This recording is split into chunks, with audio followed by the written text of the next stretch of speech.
الحمد لله نحمده ونستعينه ونستغفره ونؤمن به ونتوكل عليه ونعوذ بالله من شرور أنفسنا ومن سيئات أعمالنا من يهده الله فلا مضل له ومن يضلله فلا هادي له ونشهد أن لا إله إلا الله وحده لا شريك له ونشهد أن سيدنا ونبينا وحبيبنا ومولانا محمدا عبده ورسوله وصلى الله تعالى عليه وعلى آله وأصحابه أجمعين. أما بعد فأعوذ بالله من الشيطان الرجيم. بسم الله الرحمن الرحيم. سبحان الذي أسرى بعبده ليلا من المسجد الحرام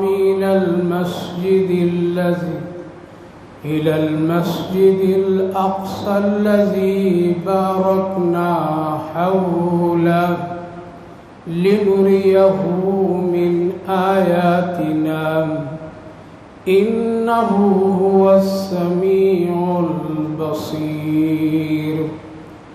قال الله تبارك وتعالى في مقام آخر: وَكَمْ مِنْ مَلَكٍ فِئَةٍ أَوْ كَثِيرَةٍ.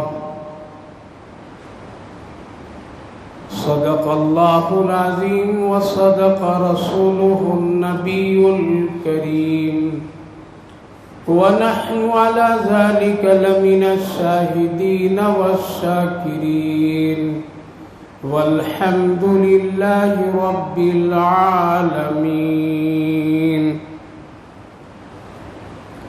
قابل قدر بزرگوں اور دوستوں، اللہ رب العالمین کا شکر، اس کا احسان کہ اللہ تعالیٰ نے ہم سبوں کو جمعہ کی نماز ادا کرنے کے لیے اپنے گھر میں آنے کی توفیق مرحمت فرمائی ہے. اللہ تعالیٰ قبول فرمائے، آخرت کے لیے نجات کا ذریعہ بنائے. جو باتیں کہی جائے، سنی جائے، سمجھنے اور عمل کی توفیق نصیب فرمائے. اس وقت دنیا میں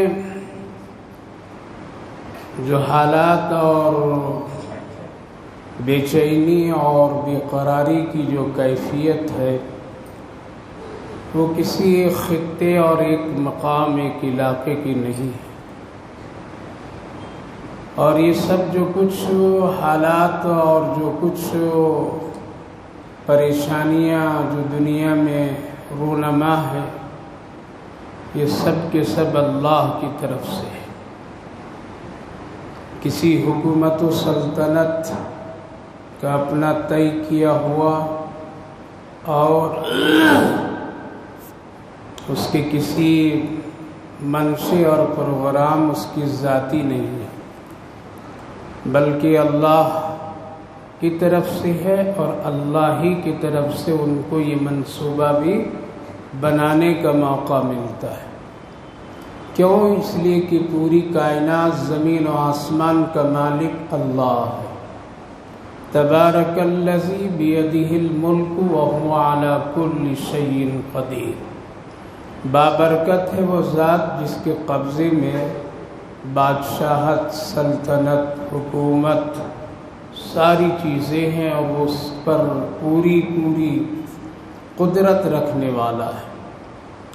تو جب اللہ کے قبضے میں زمین و آسمان اس کے پورے نظام ہے تو کسی انسان کی طاقت نہیں ہے وہ کوئی بھی حرکت اور کوئی بھی کام اللہ کے طے کیے بغیر وہ کر سکے۔ لہذا اس وقت دنیا میں اتھل پتھل کی کیفیت ہے اور مسلمانوں میں خاص کر ایک بے چینی ہے، خاص کر اس خطے کو لے کر کے جس کو ہم اور آپ برسوں سے سن رہے ہیں، جان رہے ہیں، اور اس مقام کو جس کو ہم اور آپ فلسطین کے نام سے جانتے ہیں۔ فلسطین میں ایک جگہ ہے اور اسی خطے، اسی ارض مقدس میں بیت المقدس بھی ہے۔ دو مقام ہے، دو مسجد کا خاص کر قرآن کریم میں تذکرہ اللہ رب العالمین نے کیا ہے، جبکہ مسجدوں کی حیثیت میں سے 4 مسجد کے بارے میں اللہ کے رسول صلی اللہ علیہ وسلم نے بڑی اہمیت اور فضیلت کے ساتھ ذکر فرمائے۔ ایک بیت اللہ، دوسرے بیت المقدس، مسجد نبوی اور مسجد طور۔ یہ 4 مسجدیں بہت ہی دنیا کے اہم ترین مساجد میں سے ہیں، جس کا تذکرہ اس وقت میں نے قرآن کریم کے آیت مبارکہ کی روشنی میں پیش کیا، اور یہ ایک بڑی تاریخی اور اس آیت کریمہ سے نبی اکرم صلی اللہ علیہ وسلم کی ایک شاندار معجزے سے بھی تعلق ہے، جس کو ہم اور آپ معراج بھی کہتے ہیں۔ تو اللہ تعالیٰ نے اس آیت کریمہ میں 2 مسجدوں کا تذکرہ کیا، ایک مسجد بیت اللہ شریف اور ایک مسجد اقصی۔ دونوں کی بابرکت اور اس کی فضیلت کا ذکر اس آیت کریمہ میں۔ ہمیں بیت اللہ شریف کا اس وقت تذکرہ نہیں کرنا ہے، بلکہ بیت المقدس، فلسطین کی تاریخی حیثیت اور اس وقت جو وہاں کے مسلمانوں پر جو کچھ ہو رہا ہے اور کیا جا رہا ہے، اس پر تھوڑی سی روشنی ڈالنی ہے۔ کیا یہ ساری چیزیں صرف وہاں کے مسلمانوں کے لیے ہے یا ہم سب کے لیے بھی کچھ ہے؟ ہم جیسے مسلمانوں کے لیے اس وقت میں کیا پیغام ہے اور کیا کرنا چاہیے، اور وہاں کے بارے میں ہمارا اور آپ کا کیا عقیدہ ہے؟ یاد رکھیے کہ 2 مسجدیں، ایک مسجد حرام بیت اللہ شریف اور مسجد اقصی۔ بیت اللہ کی تو تعمیر اور بیت اللہ کا انتخاب اللہ رب العالمین نے روئے زمین کے پیدا کرنے سے پہلے ان اول بیت وضع للناس للذی ببکۃ مبارک، یعنی زمین کے بنانے سے پہلے بیت اللہ کی بنیاد اور وہ جگہ کی ترتیب بنا دی گئی تھی، اور اس کی بنیادی حیثیت جو ہے وہ عرش سے ہے۔ کہاں سے؟ عرش سے۔ لیکن بیت المقدس کا یہ نہیں، بیت المقدس کی تعمیر اور بیت المقدس کی تزئین حضرت سلیمان علیہ السلام کے ذریعے سے اللہ رب العالمین نے کرایا۔ کبھی کبھی ہم لوگوں کو یہ بات دل و دماغ میں اور مسلمان یہ سوچتے ہیں کہ جس طرح اللہ رب العالمین بیت اللہ شریف کی حفاظت ابابیل سے کرا لیا تھا، جس وقت میں ابراہا جیسا ظالم بادشاہ اس کو ڈھانے کے لیے، اس کو گرانے کے لیے، نیست و نابود کرنے کے لیے ابراہا کا ظلم اور اس کی چڑھائی ہوئی تھی، تو اللہ تعالیٰ نے ابابیل سے اس کی حفاظت کرا لیا۔ ابابیل کے ذریعے سے اس لشکر کو ہلاک اور برباد تباہ کر دیا۔ الم تر کیف فعل ربک باصحاب الفیل میں اس کا تذکرہ اللہ نے کیا ہے۔ تو کیوں نہیں بیت المقدس پر بھی اللہ اس سے کوئی کرشمہ اور اپنے قدرت کا مظاہرہ کرتے؟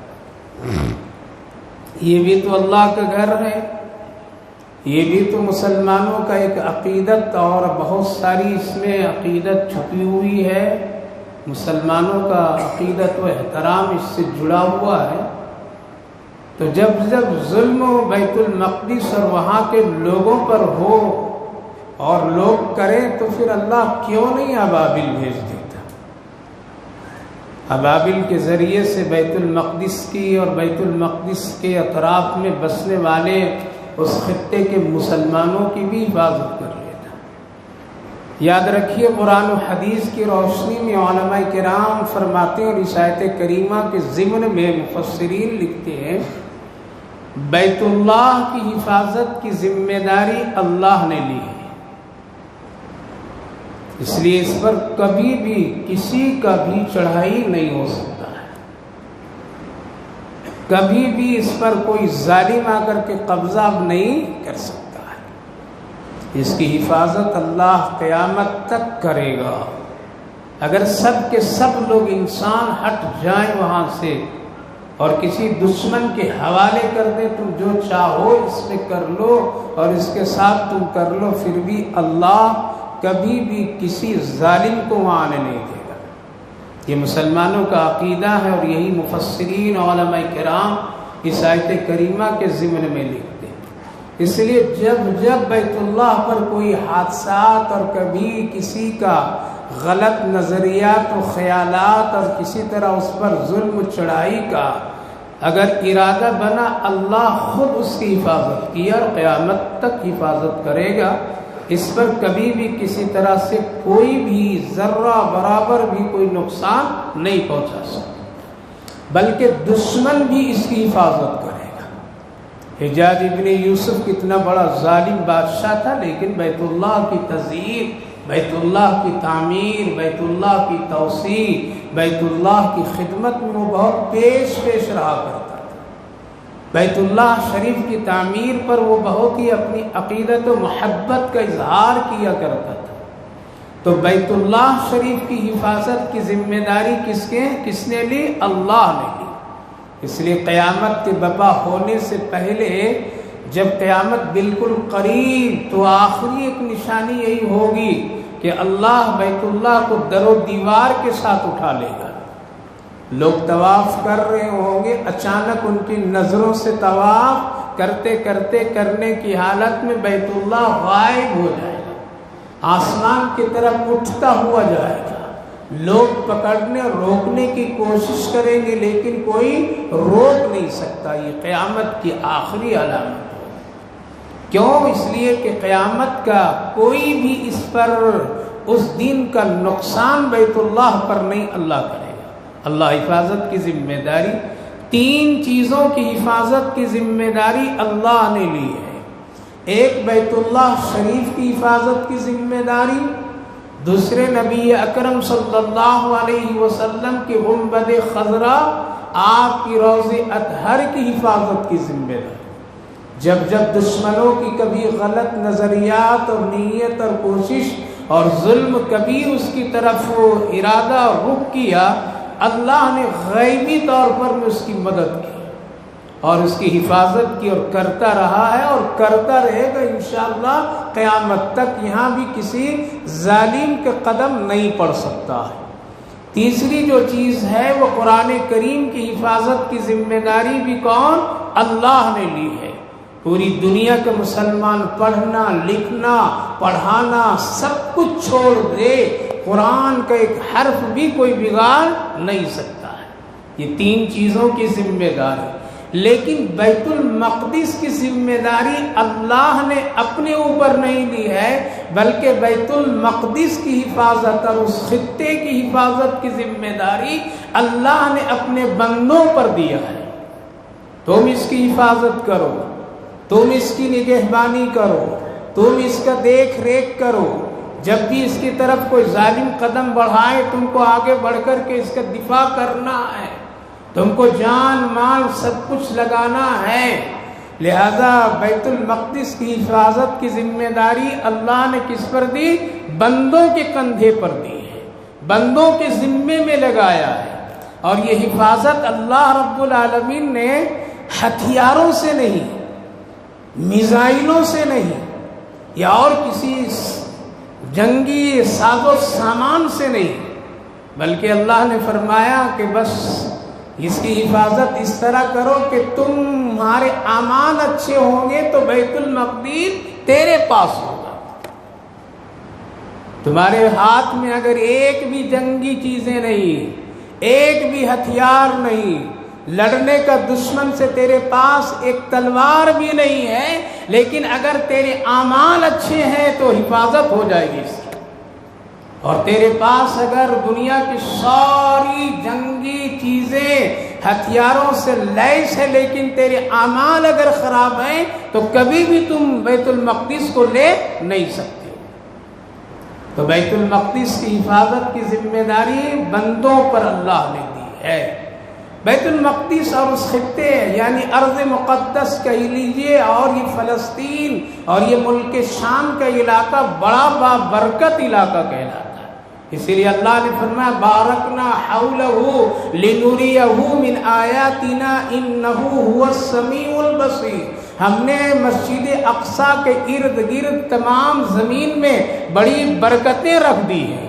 برکت دو طرح کی کہ یہاں کے سرسبز شادابی، یہاں کے نہریں، یہاں کے دریا، یہاں کی ندیاں، اس میں بڑے خوبیاں ہیں، اس کے پانی میں بڑا ایک حلاوت ہے، مٹھاس ہے، اس میں کھیتیوں کو پیدا کرنے کا اور روزی رزق کی ایک صلاحیت اللہ رب العالمین نے دی ہے۔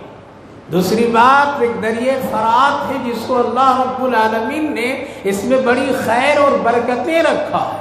آقا کریم صلی اللہ علیہ وسلم نے ارشاد فرمایا اس دریا کا تعلق عرش سے ہے، وہاں سے اس میں برکتیں آتی ہے، اور یہاں سے جو چشمہ پھیلتا ہے جہاں جہاں جاتا وہاں سرسبز شادابی اللہ رب العالمین پیدا فرما دیتا ہے۔ یہ ارض مقدس انبیاء علیہم السلام کی قیام کی جگہ ہے۔ یہاں پر ہزاروں انبیاء علیہم السلام مدفن ہے۔ یہاں پر سارے حضرت آدم علیہ السلام سے لے کر کے تمام نبیوں کا قبلہ پہلا پہل کون رہا؟ بیت المقدس بھی رہا ہے۔ بیت اللہ شریف کے ساتھ ساتھ اس کے بڑی عظمت ہے۔ حضرت سلیمان علیہ السلام کو اللہ رب العالمین نے حکم دیا آپ ایک گھر بنائیے بیت المقدس، بابرکت گھر جس میں جناتوں کی شمولیت ہوئی، جس میں بڑے بڑے بہادر اور طاقتور مخلوقوں کی شمولیت ہوئی، بغیر کسی اوزار اور مشینوں کے حضرت سلیمان علیہ السلام نے جناتوں کے ذریعے سے بیت المقدس کی تعمیر فرمائے۔ نبی اکرم صلی اللہ علیہ وسلم نے ارشاد فرمایا بیت المقدس کی تعمیر میں سونے، چاندی، جواہرات اور بہت ساری قیمتی سرمایہ اور خزانے کے ذریعے سے اللہ نے اس کو ایک بابرکت پیغمبر حضرت سلیمان علیہ السلام کے ذریعے سے تعمیر فرمایا۔ بہت ہی مشہور واقعہ ہے کہ جنات لوگ اس کی تعمیر کر رہے تھے۔ حضرت سلیمان علیہ السلام کا وقت آ گیا، موت وفات کے وقت آ گیا۔ فرشتہ آیا، پوچھا آپ کو لینے کے لیے آیا ہوں، آپ کا وقت ختم ہو گیا ہے، آپ کو چلنا ہے۔ کہا کہ یہ کام، کہا کہ اس کی ذمہ داری آپ کی نہیں ہے، بلکہ اس کی تعمیر کو مکمل کرنا اللہ کی ذمہ ہے۔ وہ کرا لے گا کیسے؟ کہا کہ اگر اللہ کرا لے گا تو پھر ہم چلنے کے لیے بھی تیار ہیں۔ فرشتوں نے ایک بہت ہی خوبصورت ان کے لیے ایک گنبد کی کیفیت کا ایسا گھر بنایا جو دیکھنے میں لگتے تھے کہ حضرت سلیمان علیہ السلام اندر کسی لکڑی کے ٹیک پر سہارا لے کر کے بیت المقدس کی تعمیر کی نگرانی کر رہے ہیں، لیکن روح قبض ہو گئی۔ جنات حضرات پورے کام کیے۔ جس دن بیت المقدس کا مکمل تعمیر کا کام مکمل ہوا، ادھر سے اس لکڑی میں دیمک لگے ہوئے وہ کھاتے ہوئے کمزور کر دیا، اور اچانک دھڑام سے حضرت سلیمان علیہ السلام گرتے ہیں۔ جنات بھاگ کر کے آتے ہیں، شیاطین آتے ہیں، کہتے ہیں کہ اگر مجھے پہلے سے یہ پتا ہوتا تو ہم لوگ یہ کام ہرگز نہیں کرتے. معلوم تو یہ ہو رہا تھا کہ حضرت سلیمان علیہ السلام نگرانی ہماری کر رہے، اسی لیے جلدی جلدی وہ لوگ کام کیے. 22ویں جز میں اللہ رب العالمین نے بیت المقدس کی تعمیر کا پورا نقشہ حضرت سلیمان علیہ السلام کی وفات اور آپ کی نگرانی، یہ سب تذکرہ خوب قرآن کریم میں اللہ نے کیا ہے، بڑی وضاحت کے ساتھ کیا ہے. تو بیت المقدس کی تعمیر حضرت سلیمان علیہ السلام سے لے کر کے حضرت عیسیٰ علیہ السلام تک اس بیت المقدس کی تاریخی حیثیت یہ ہے کہ یہ 6 مرتبہ عدلتی بدلتی رہی. اللہ کے رسول صلی اللہ علیہ وسلم نے کیا فرمایا؟ جب اس زمین پر ایمان والوں کے اعمال بگڑ جائیں گے، بیت المقدس ان کے ہاتھ سے نکل کر کے کسی غیر کے ہاتھ میں چلا جائے گا. جب پھر اعمال یہ درست کر لیں گے، پھر اللہ بیت المقدس اور مقدس زمین کو اس کے حوالے کر دے گا. یہی ہوتا رہا برابر. تو کتنی مرتبہ ہوا؟ 6 مرتبہ. کبھی عیسائیوں کے پاس، کبھی یہودیوں کے پاس. کبھی یہودی بگڑے تو بیت المقدس عیسائی کے پاس. یہودی ٹھیک ہو گئے اور عیسائی بگڑ گئے اعمال کے اعتبار سے، بیت المقدس پھر کس کے پاس؟ یہودیوں کے پاس. تو کتنی مرتبہ؟ 6 مرتبہ. نبی اکرم صلی اللہ علیہ وسلم کے آنے سے پہلے حضرت عیسیٰ علیہ السلام کے زمانے تک بیت المقدس پر 6 حالات گزرے. اس لیے اس وقت میں 2 ہی شریعت چلتی تھی، ایک شریعت عیسوی اور ایک شریعت موسوی، یعنی حضرت موسیٰ علیہ السلام کی شریعت کے ماننے والے یہودی کہلاتے تھے، اور حضرت عیسیٰ علیہ السلام کی شریعت کے ماننے والے عیسائی کہلاتے تھے. اور یہی دونوں کی حالات چل رہے تھے. بیچ میں اللہ ان دونوں سے ناراض ہوئے. کیوں؟ اس لیے کہ عیسیٰ علیہ السلام کی شریعت پر عیسائی بھی ڈھنگ سے عمل نہیں کیے، بلکہ ان کو اللہ کا بیٹا بنا کر کے یہ مشرک ہو گئے. حضرت موسیٰ علیہ السلام کی شریعت اور توریت پر یہودیوں نے عمل ٹھیک سے نہیں کیا، بلکہ تحریف کر ڈالے، اور یہ بھی حضرت عزیر علیہ السلام کو اللہ کا بیٹا قرار دینے لگے. تو اللہ نے ان دونوں سے ناراض ہوا اور ایک تیسری قوم کو، مجوسی کو لا کر کے ڈال دیا. بخت نصر ایک بہت ظالم بادشاہ گزرا ہے کہ ان دونوں سے چھین کر کے بیت المقدس اپنے قبضے میں لیا. اور کتنے دن حکومت کیا؟ 700 سال تک کے حکومت کیا بیت المقدس پر اور اس ارض مقدس پر، یعنی فلسطین ملک شام کے علاقے پر. 700 سال تک کے نہ یہودی یہاں سر ٹیک سکیں، نہ یہاں عیسائی کا کوئی دم خم چلا، بلکہ یہ پورا کا پورا خطہ اس وقت میں ایک مجوسی کے ہاتھ میں تھا. اور جب نبی اکرم صلی اللہ علیہ وسلم اس دنیا میں تشریف لائے، اس وقت میں بھی یہ بیت المقدس کس کے ہاتھ میں؟ انہی مجوسیوں کے ہاتھ میں تھا. پھر کسی طرح سے یہودیوں کے ہاتھ میں آیا، اسی لیے قبلہ اول کہلایا. یہ نبی اکرم صلی اللہ علیہ وسلم بھی جب دنیا میں تشریف لائے اور نماز فرض ہوئی، اور آپ جب نمازیں پڑھا کرتے تھے تو آپ کا قبلہ کدھر ہوتا تھا؟ بیت المقدس کی طرف ہوا کرتا تھا.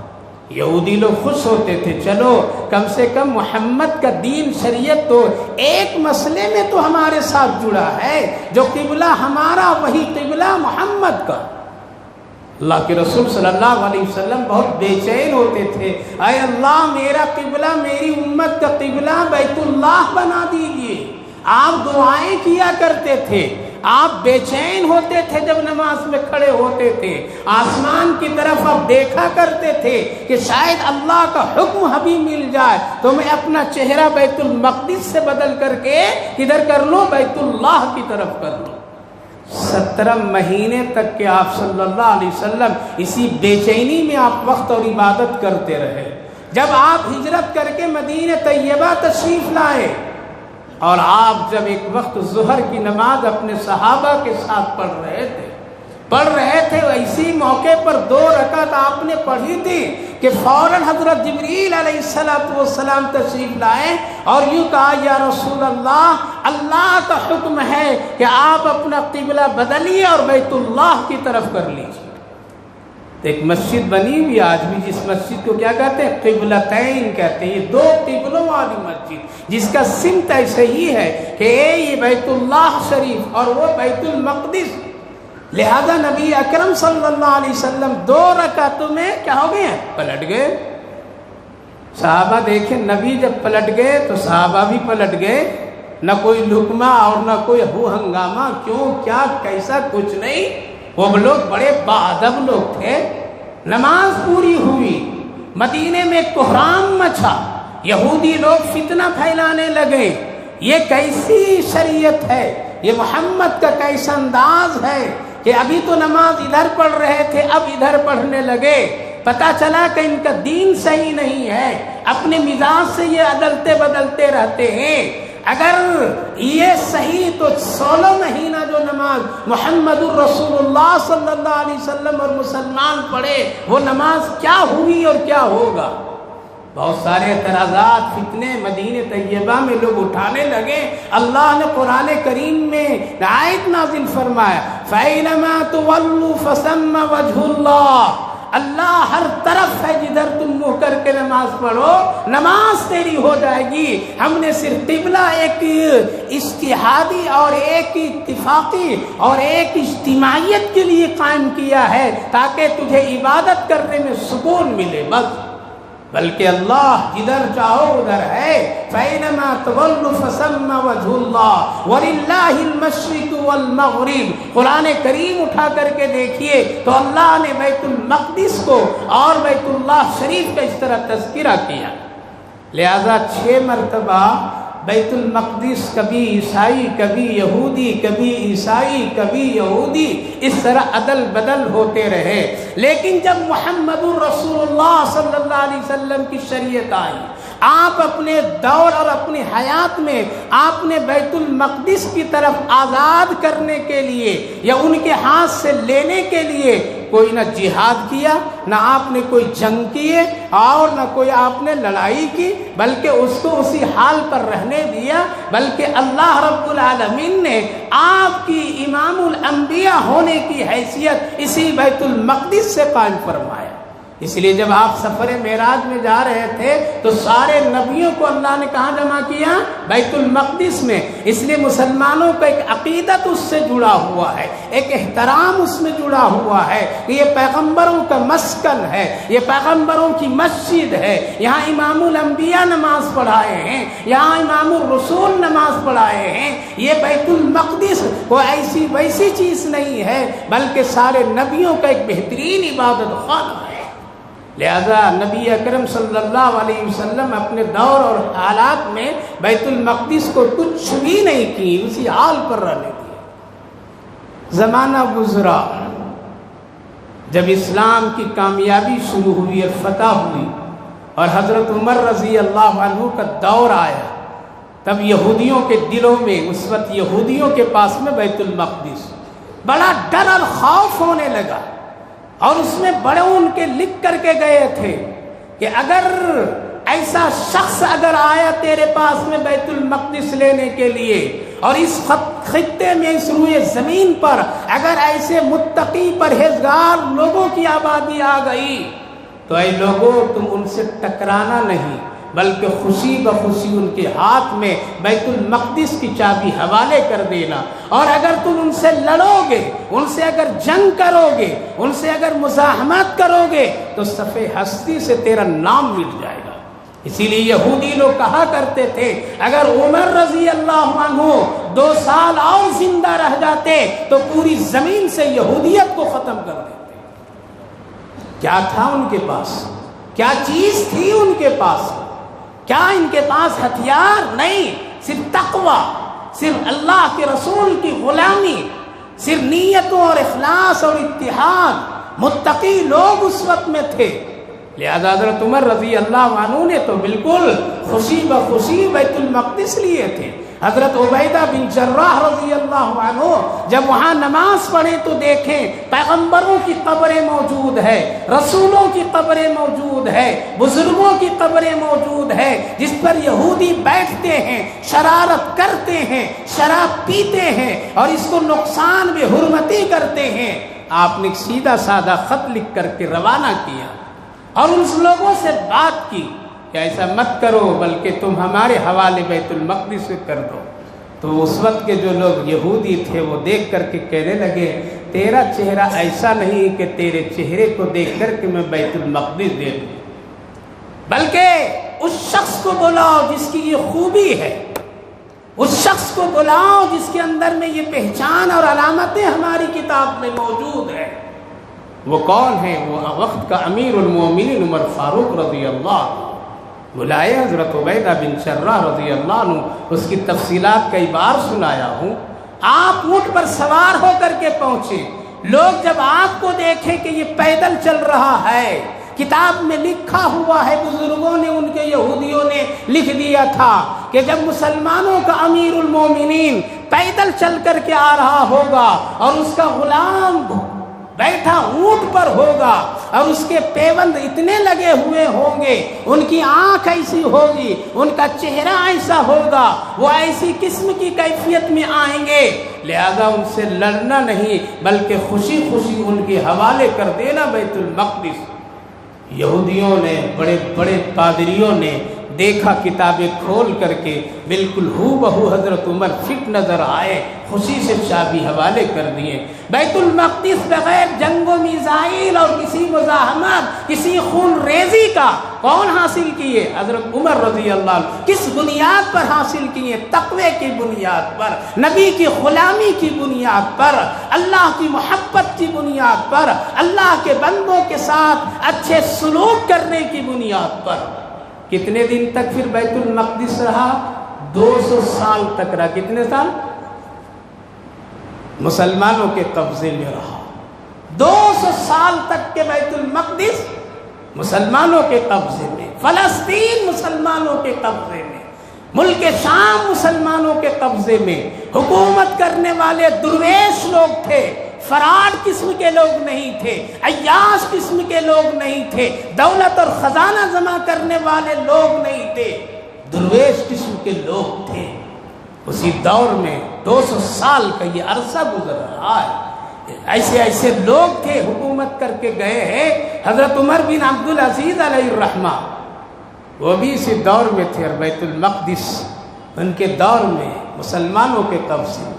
وہ عمر بن عبدالعزیز، اللہ اکبر، جب ان کو امیر المومنین بنانے کے لیے بادشاہ نے پیشکش کر دی کہ اس وقت روئے زمین پر عمر بن عبدالعزیز سے بہتر میری نظر میں کوئی شخص نہیں ہے، لہذا انہی کے قبضے میں ملک دے دو۔ جب ان کو خبر ملی تو چھپ گئے۔ وہ کہاں گئے؟ ہمارا ہم ہوتے تو لنگی نکال کر کے دوڑ کر کے پہنچ جاتے۔ چھپ گئے 7 دن تک کے، روپوش ہو گئے 7 دن تک کے۔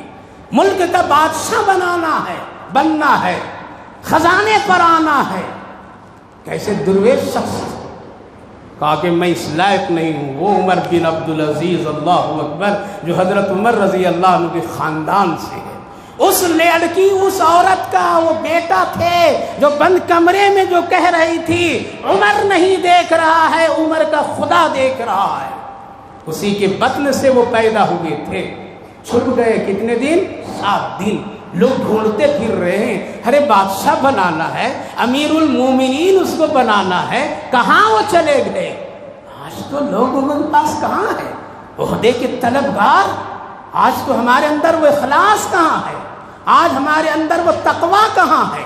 ہم تو سمٹنے کے پیچھے لگ گئے ہیں، ہم تو ہٹانے کٹانے کے پیچھے لگ گئے ہیں۔ ذلت کیوں نہیں آئے گی؟ وہ ڈر رہے تھے کہ کہیں ملک کے باغ ڈور ہم لیے اور کسی ایک اللہ کے بندے کو میری ذات سے اگر تکلیف پہنچ گئی تو کل میدان محشر میں عمر بن عبدالعزیز کو جواب دینا مشکل ہوگا۔ آج تو کہتے ہیں ذرا نیکی کا کام کریں گے اسی لیے آ رہا ہوں۔ ارے نیکی کا کام، تہجد پڑھا کبھی؟ قرآن پڑھا کبھی؟ کبھی 2 صورتیں ٹھیک سے یاد ہے کہ اگر امام مسجد کا نہیں ہو تو کھڑے ہو کر کے تو نماز پڑھا سکے گا؟ اتنی بھی صلاحیت نہیں، نیکی نہیں بنا سکا، آئے گا یہاں نیکی بنانے کے لیے۔ چھپ گئے، ملے، کہا کہ نانا قرآن اندازی ہوئی، تب جا کر کے حضرت عمر بن عبدالعزیز کیا ہوئے؟ کہا کہ ابھی بھی نہیں بنوں گا، میں اپنی بیوی فاطمہ سے مشورہ کروں گا۔ گئے، مشورہ کی، کہا کہ بن جائیے ورنہ ملک لٹیروں کے ہاتھ میں چلا جائے گا، اس لیے آپ بن جائیے۔ کہا کہ میں بن جاؤں گا لیکن ایک شرط ہے، جتنے تیرے باپ نے زیورات تجھے دیے وہ بھی بادشاہ کی بیٹی تھی، ملک بن مروان کی، وہ سارا خزانے میں دے دو تبھی میں بنوں۔ بیوی نے کہا کہ سب دے دیتی ہوں میں، لیکن آپ بن جائیے تاکہ ملک کسی غداروں کے ہاتھ میں نہ چلا جائے۔ اللہ اکبر۔ متقی لوگ تھے، 200 سال تک کے فلسطین، ملک شام، بیت المقدس پر مسلمانوں کا قبضہ رہا۔ پھر آئے لوگ لٹیرے کٹیرے بے نمازی بےہودہ قسم کے لوگ بادشاہ بنے، خطوں میں بٹے بٹے، اور پھر یہ بیت المقدس کس کے پاس چلا گیا؟ یہودیوں کے پاس۔ کتنے دن تک رہا؟ 100 سال تک کے پھر بیت المقدس اللہ نے دے دیا۔ آقا نے کیا فرمایا؟ جب مسلمان بگڑ جائیں گے، ان کے اعمال بگڑ جائیں گے، ان کے عقیدے بگڑ جائیں گے، یہ آپس میں ٹوٹ جائیں گے، آپس میں اتحاد نہیں رکھیں گے، یہ دنیا بنانے کے پیچھے لگ جائیں گے، یہ غیر غلط کاموں میں ملوث ہو جائیں گے، ان کی زندگی سے خیر نکال کر کے کسی اور کو دے دوں گا اور کسی ظالم کو بیٹھا دوں گا۔ بیٹھا دیے 100 سال تک کے یہودیوں کے ہاتھ میں بیت المقدس۔ پھر کون آئے؟ حضرت صلاح الدین ایوبی آئے۔ کون آئے؟ حضرت صلاح الدین ایوبی علیہ الرحمہ جب آئے اور بادشاہ بنے تو ان کو ابھی یہودیوں سے لڑنے کا موقع کم، اپنوں سے موقع زیادہ ملا۔ لوگوں کو پاس جاتے تھے، سدھر جاؤ، ایسا ہو جاؤ، یہ کرو وہ کرو، آپس میں کہتے تھے نہ ہم تیرے ساتھ نہیں، ہم تیرے ساتھ نہیں، دیکھ لیجیے آج ایسے ہی ہو رہا ہے، ہو رہا ہے نہیں ہو رہا ہے، ایسے ہی ہو رہا ہے، ساتھ دینے کے لیے تیار نہیں ہیں، ہم اتنے ٹوٹے ہیں، اتنے کٹے ہوئے ہیں، اتحاد کو ٹھوکر سے مار دیے ہیں اور دعا کر رہے ہیں اللہ اے اللہ اس کو مٹا دیجئے، ہم کو آباد کر دیجئے۔ اللہ دیکھ رہا ہے تو آباد ہونے کے لائق نہیں ہے، اس لیے تیرے اندر اتنی گندگیاں بھری پڑی ہے کہ تم کو ہم آباد نہیں ہونے دیں گے۔ حضرت صلاح الدین ایوبی علیہ الرحمہ کو ایک لمبا وقت لگا اپنوں کو ٹھیک کرنے میں۔ کس کو ٹھیک کرنے میں؟ اپنوں میں ٹھیک کرنے میں۔ جب وہ ٹھیک ٹھاک درست کیے، انہوں نے بھی کوئی میزائل، کوئی جنگ، کسی طرح سے کوئی بڑا خون ریزی کا کام نہیں کیے، بلکہ سیدھے بیت المقدس داخل ہوئے، رات بھر روئے، گڑ گڑائے، آنسو بہائے اور گریہ جاری کیے۔ آج کتنوں کا آنسو گرا ہے؟ گرا؟ پڑھا 2 رکعت نمازیں، پڑھا اپنے مسلمان بھائیوں کے دکھ درد میں، کسی نے توبہ کی کہ اللہ توبہ کرتے، میری اس توبہ کی برکت سے فلسطین مسلمان ماں بہنوں بھائیوں کی عزت بچا لیجئے؟ کبھی سوچا؟ کبھی ہمارے اندر احساس جگا؟ ہم یہ اطمینان سے بیٹھے ہیں کہ یہ بہت دور علاقہ ہے، بہت دور علاقہ ہے، فلسطین ہے، ملک شام ہے، وہاں ہے۔ یاد رکھیے اللہ کے رسول صلی اللہ علیہ وسلم کی پیشین گوئی ہے کہ قرب قیامت میں یہیں بیت المقدس فلسطین اور اسی علاقے سے جب جنگ چھیڑی جائے گی اور جنگ کا ماحول بنے گا تو دنیا کا کونا کونا میں یہ پہنچ جائے گا۔ اس وقت کیا کرو گے؟ یہ بلڈنگیں کام آئے گی؟ اس وقت کیا کریں گے؟ یہ تجارتیں کام آئے گی؟ دعا کریے، دعا کرو جوانوں، بزدل مت بنو، دعا کرو، سجدہ گراؤ، آنسو بہاؤ، اے اللہ ہمارے بھائی، ہماری بہنیں، ہمارے معصوم بچوں کے خون رائے گا مت ہونے دیجیے۔ کبھی ایک روزہ رکھ لیتا نیت کر کے، درود شریف پڑھ لیتا، کبھی رات میں اٹھ کر کے پورے گھر والے مل کے دعا کر لیتے نہ۔ مست ہیں ہم اپنی دنیا میں، مست ہیں ہم نام اگر لے لیں گے تو ہمارا کیا ہو جائے گا، ہم مست ہیں اپنے کھانے پینے میں، ہم مست ہیں اپنے عیاشی اور بدماشیوں میں۔ اللہ کا قہر عذاب جب اترتا ہے تو نہ یہ ملک دیکھتا ہے نہ وہ ملک دیکھتا ہے، جھاڑو سب پر لگا دیتا ہے۔ اب کا جو صورتحال ہے بیت المقدس اور اس علاقے کا، دو ہے، ایک ہے اسرائیل جس کو اسرائیل بھی کہتے ہیں، اور ایک ہے فلسطینی بے یار و مددگار۔ فلسطین اپنے گھر میں ہے، کہاں ہے؟ اپنی زمین پر ہے۔ اس کی زمین پر کسی غاصب نے آ کر کے غصب کیا ہے، کسی ظالم نے آ کر کے ظلماً قبضہ کیا ہے۔ ہمارے اور آپ کے گھر میں کوئی داخل ہو جائے گا تو اطمینان سے بیٹھیں گے یا کیا کریں گے؟ بولیے، زمین پر اگر کوئی قبضہ کر لے گا کیا کریں گے؟ مقدمہ ڈالیں گے، لڑیں گے، مزاحمت کریں گے، اس کو ہٹائیں گے، اس کے قبضے کو ختم کریں گے، اپنا دعویٰ اپنا قبضہ اس پر لائیں گے۔ بس یہی ہے میرے بھائی بزرگوں، فلسطینی مسلمانوں کی زمین پر غاصب نے آ کر کے غصب کیا، ظالم نے آ کر کے ظلم کر کے قبضہ کیا، وہاں کے لوگوں کے لیے بڑا ظلم اور ستم کا معاملہ بنایا۔ جس طرح ہمارے ملک میں انگریز تجارت کی حیثیت سے آ کر کے پورے ملک پر قبضہ کر کے ہماری دینی ملی شخصیتوں کو ختم کرنے کی کوشش کی، اور پھر مسلمان یہاں قربانیاں دے کر کے اپنے ملک کو آزاد کیے، بس ایسا ہی قصہ وہاں کا ہے اور کچھ بھی نہیں۔ اب لوگ کہتے ہیں کہ مسلمان ظلم کر رہا ہے، مسلمان نے زیادتی کی ہے۔ ارے تو ان کے گھر میں آ گیا ہے، ان کے گھر کو قبضہ کیا ہے، ان کی زمین کو قبضہ کیا ہے، اور آج سے نہیں، اللہ اکبر، 70 سالوں سے یہی قصہ، جب سے ہوش سنبھالا ہوں تب سے فلسطین کے قصہ دل و دماغ پر گھومتا آ رہا ہے۔ کتنے خون بہا کیے گئے، کتنے معصوموں کو قتل کیے گئے، کتنے ماں بہنوں کی عزتوں کو تار تار کیا ہے۔ یہ ظلم دنیا والوں کو نظر نہیں آ رہا ہے، لیکن یاد رکھیے اللہ کے یہاں ظالم مظلوم کی دعا ایک بار جب لگتی ہے تو فوج کی بھی طاقت اور اس کی ضرورت نہیں پڑتی ہے۔ اللہ اپنے مخلصوں کی دعاؤں کی برکت سے ظالم کا تہس نہس کر دیتا ہے۔ لیکن دعا تو کریں، ہم تو دعا کے لیے بھی ہاتھ نہیں اٹھا رہے ہیں، دعا کے لیے بھی اپنی انگلیوں کو سرکا نہیں رہے، ورنہ اخلاص سے دعا کیجئے۔ بڑھیا تین خلیفہ منصور گزرا تھا نا، جو کتنا بڑا ظالم بادشاہ تھا، وہ بھی کتنے کیسے علماء کو اس نے قتل کر دیا۔ جب اس نے ایک محل اس زمین پر بنایا تھا خوبصورت قیم کی، اور جب دیکھا، سوچا، تفریح کیا، ارد گرد نظریں ڈالا تو ایک غریب بڑھیا کی جھوپڑی نظر آئی تھی۔ جو بڑھیا کی جھوپڑی دیکھ کر کے خلیفہ منصور ظالم بادشاہ نے پوچھا تھا یہ کس کی جھوپڑی ہے؟ کہا کہ برسوں سے ایک بڑھیا یہاں رہا کرتی، اس کی جھوپڑی ہے۔ کہا کہ میری شان کے خلاف ہے، میرے محل کی شان کے خلاف ہے کہ میرے ارد گرد کسی غریب اور بھکاری مانگنے والی کی جھوپڑی یہاں رہے، اس لیے آنن فانن اس کو صاف کرو اس تکتے سے۔ کارندوں نے کیا کیا؟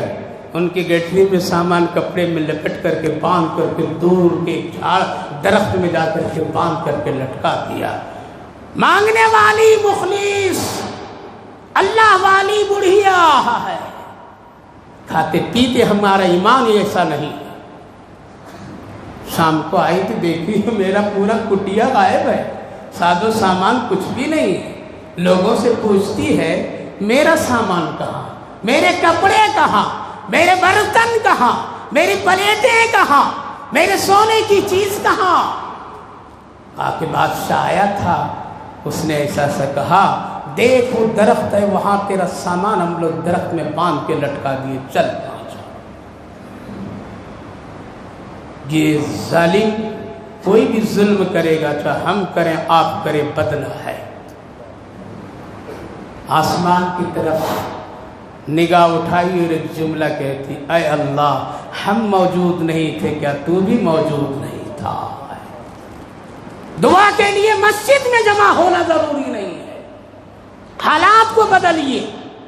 زنا کر رہے ہو رک جاؤ، شراب پی رہے ہو رک جاؤ، کسی کو قتل کرنے کا ارادہ ہے بند کر، بے نمازی ہو نماز کے لیے سجدہ کر، دھوکہ بند، سود بند، رشوت بند، جہیز بند، یہ سب بند کرو، نہیں تو اللہ کا عذاب آنے میں دیر نہیں ہے۔ جس طرح وہاں کی تصویریں آج ہم اور آپ دیکھ رہے ہیں، کل ہماری اور آپ کی بھی کوئی تصویر دیکھنے والا ہوگا۔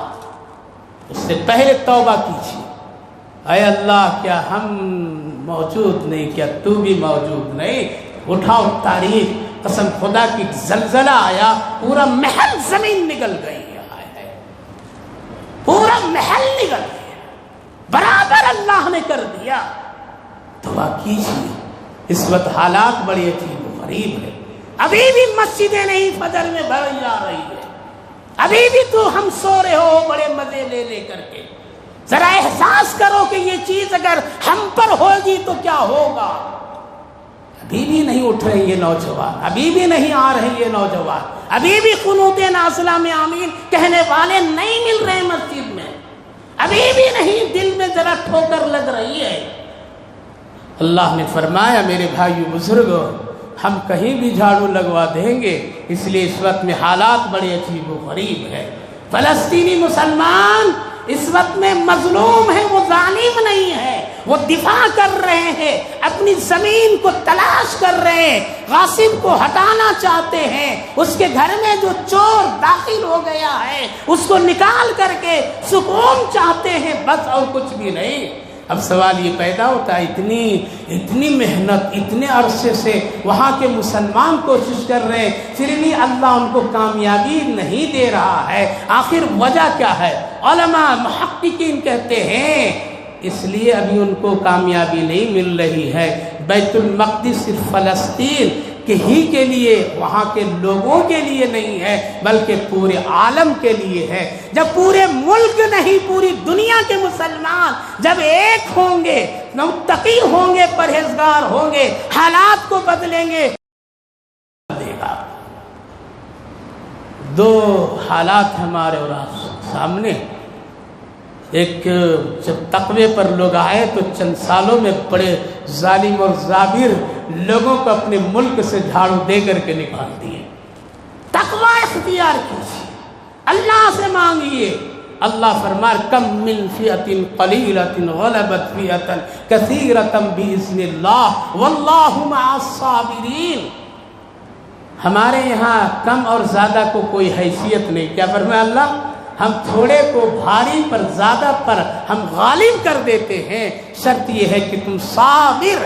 صابر کا مطلب یہ نہیں ہے کہ ایک گال میں مارے تو دوسرا پیش کر دو، بلکہ صابر کا مطلب یہ ہے مصیبت اگر آ جائے پھر بھی ایمان شریعت پر ڈٹے رہو، مقابلہ کرتے رہو، دفاع کرتے رہو، بزدل مت بنو، یہ ہے صبر کا مطلب۔ اس لیے میرے نوجوانوں بزرگوں، بدلیں گے یا دیکھیں گے تماشا؟